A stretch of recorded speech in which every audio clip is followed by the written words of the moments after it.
Certamente empatar com o Barcelona lá em Guayaquil não foi um resultado ruim. O jogo oscilou entre bons e maus momentos e é isso que nós vamos analisar com você.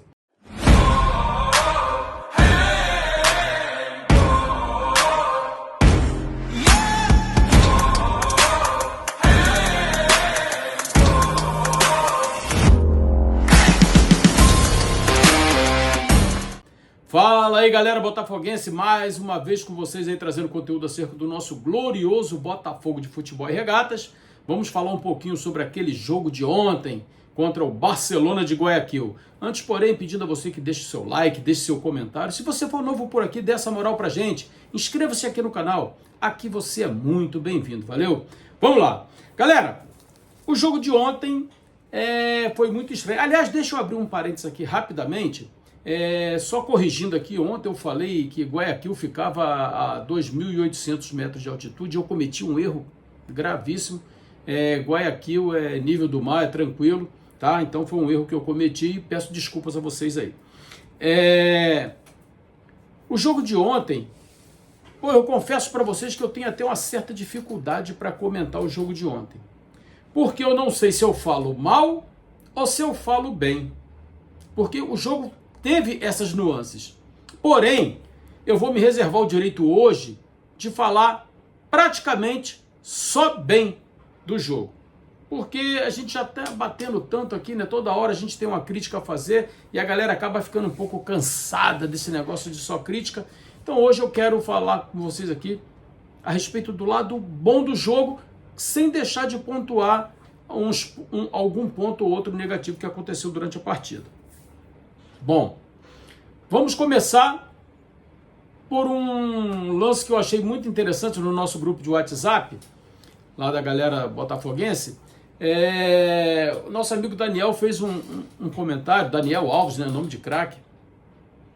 Ele fez um comentário que eu achei muito interessante, eu printei e estou botando na tela para vocês verem aí, que ele botou o seguinte: a sorte do Léo Link é que ele não é o Neto. O azar do Léo Link é que ele é o Léo Link. E a sorte do Neto é que o Neto não é o Léo Link. O azar do Neto é que ele é o Neto.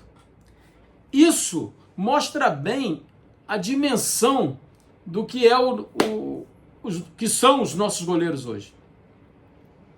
A nossa carência no gol hoje. Porque se sai o Neto, entra o Léo Link, sai o Léo Link, entra o Neto e nada muda. Eu ainda prefiro o Léo Link, tá? Só para deixar claro. Mas é uma carência muito grande no gol do Botafogo hoje. Então a gente vive esse drama. E um grande time tem que começar com um grande goleiro. Um grande goleiro faz toda a diferença. E hoje a gente não tem esse goleiro.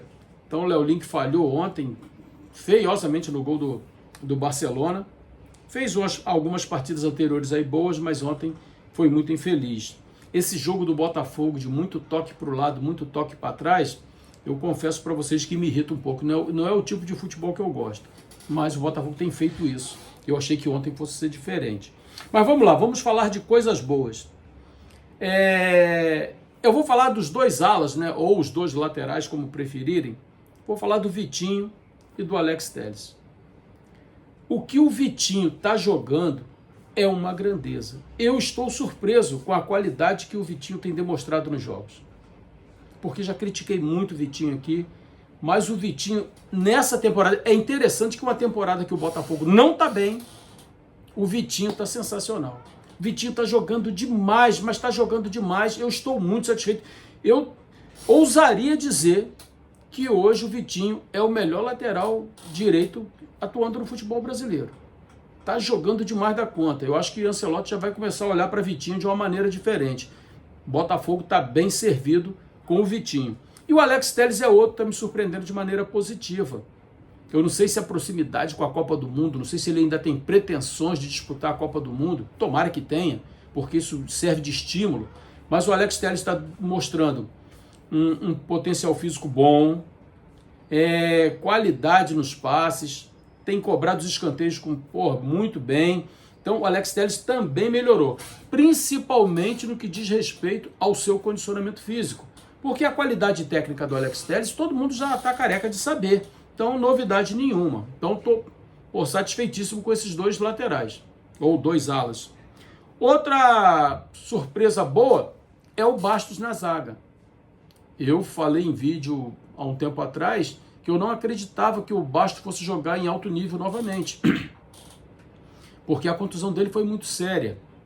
Só que o Bastos tem jogado de uma maneira muito firme. Ainda não é aquele Bastos da explosão que estávamos acostumados, mas isso é questão de tempo.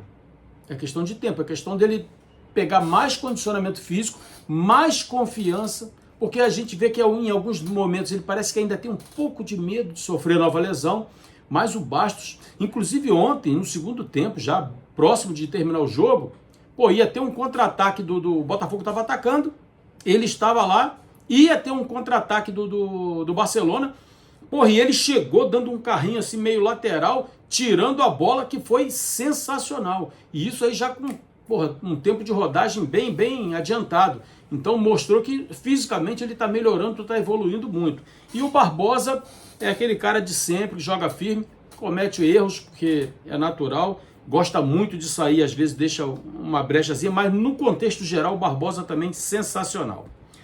Em relação aos dois volantes, o Nilton fez o básico, né? Não foi extraordinário, nem foi decepcionante, já é uma grande coisa. E o Danilo, ele variou entre bons lances, muito bons lances, e cometeu algumas falhas. Por exemplo, ele teve uma finalização que foi muito ruim. E no jogo de mata-mata, você não pode desperdiçar oportunidade. E ele perdeu uma oportunidade muito boa, finalizou muito mal, parece que bateu meio de 3 dedos, não foi legal, mas craque de bola o Danilo. Ele fez algumas jogadas ali pela lateral com 2, 3 marcadores em cima dele, ele conseguindo sair da bola. O Danilo é um cara que o John Textor precisa de todas as formas tentar manter no time nessa segunda janela aí. Palmeiras está igual urubu em cima de carniça, e o Botafogo não pode abrir mão do Danilo, porque ele é o cara, é a cabeça pensante desse meio campo. E eu digo que ele é a cabeça pensante porque o jogador que eu vou falar agora tem me decepcionado muito.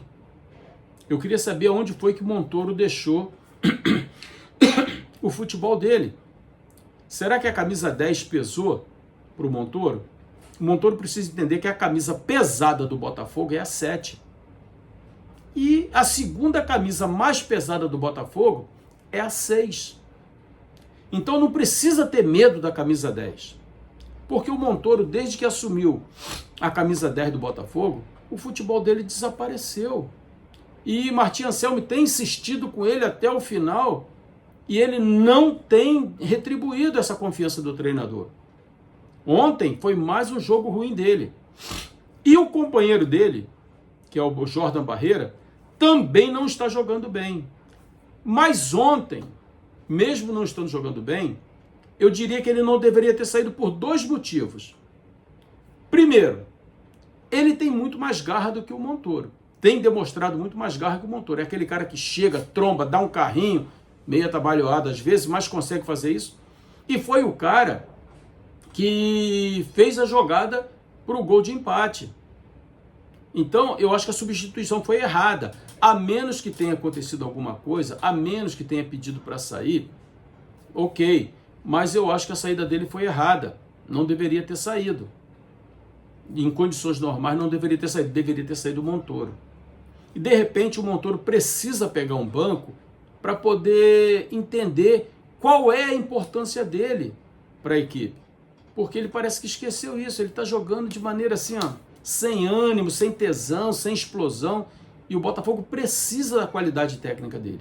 Mas ele não está entregando.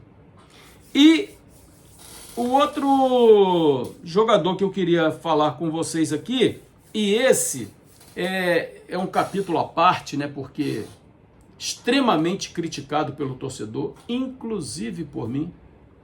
E ontem, mais uma vez, vinha fazendo uma partida ruim, né? Tomando decisões erradas, driblando para o lado errado, finalizando sem qualidade. Ontem ele pegou uma bola que ele carregou, que ele podia ter cortado para a esquerda e finalizado de canhota, e ele foi puxando a bola e empurrando para cima do marcador.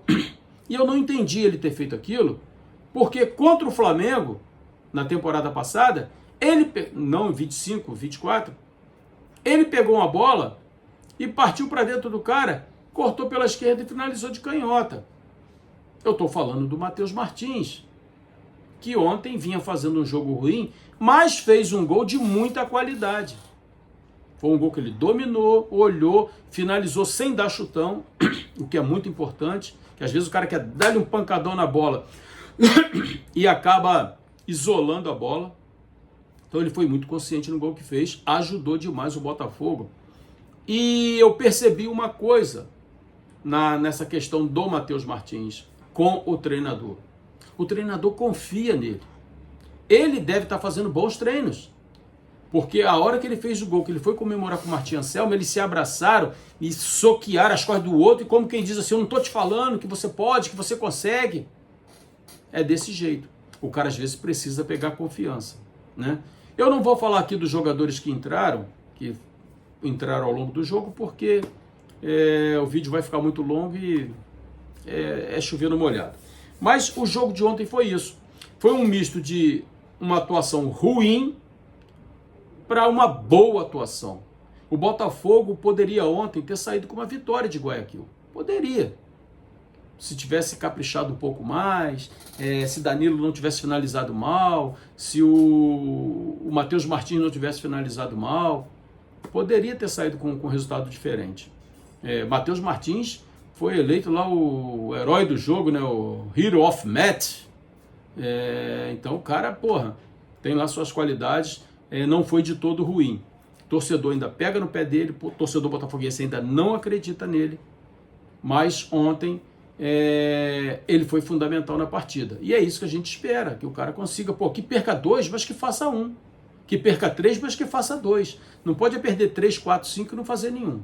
É isso que o torcedor não consegue aturar. De resto, a equipe foi bem e eu acho que o Botafogo tem totais condições de passar para a fase de grupos aí da Libertadores, vencendo o Barcelona na próxima terça-feira no estádio Newton Santos. É aguardar e esperar para ver o que vai acontecer nesse jogo, mas eu acredito muito no Botafogo. Galera, se você chegou até aqui, deixe seu like, deixe seu comentário. Se for novo, dê essa moral pra gente, inscreva-se aqui no canal. A nossa meta para final de março aí, até abril, chegarmos aí a 3.000 inscritos. Estamos com 2.500 e um pouquinho, mas a galera tá chegando junto, tá se inscrevendo no canal. Então a nossa meta para os próximos 2 meses é chegarmos a 3.000. Se você der essa moral pra gente, a gente chega lá. Valeu? Forte abraço, tamo juntos e até a próxima.